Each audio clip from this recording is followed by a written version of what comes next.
The damage from the tornadoes here in Kentucky is just so obviously devastating. You can see it everywhere you look, and the need for federal aid is dire.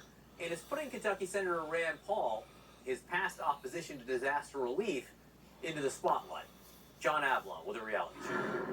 Hours after a devastating December tornado tore through Kentucky, causing more than 200 miles of destruction, Senator Rand Paul was asking President Joe Biden for aid from the federal government. Now, this is pretty standard stuff, except for the fact that it came from Rand Paul. Because the Kentucky senator, who hails from the first family of American libertarians, has a long record of opposing federal aid for disaster victims, except, apparently, when it impacts his constituents. Suddenly, all those reflexive attacks on socialist big government spending don't seem to apply. But after Superstorm Sandy, it was a different story. Rand Paul strenuously opposed relief, getting in a spat with then New Jersey Governor Chris Christie and accusing aid advocates in the Northeast of being greedy. A few years later, Rand Paul opposed aid for the victims of Hurricanes Maria, Irma, and Harvey that hit Puerto Rico and the Gulf Coast, saying this on the Senate floor. People here will say they have great compassion and they want to help the people of Puerto Rico and the people of Texas and the people of Florida.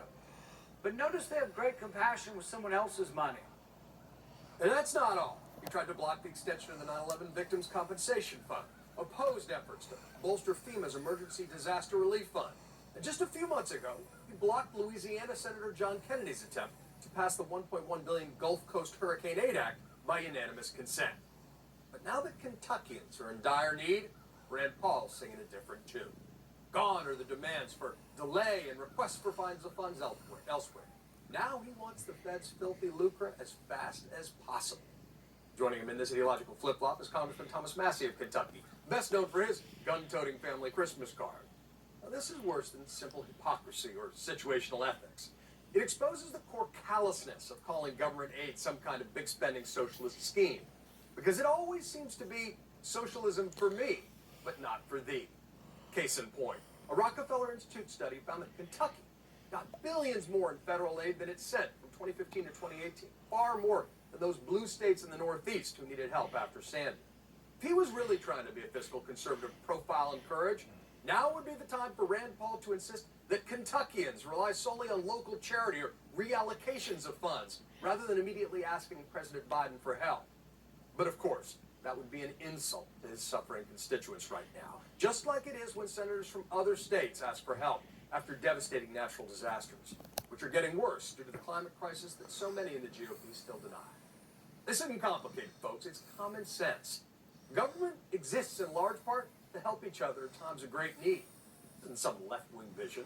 Listen to the Kentucky-born Abraham Lincoln, who believed that the legitimate object of government is to do for a community of people whatever they need to have done, but cannot do at all or cannot do so well do for themselves in their separate and individual capacities.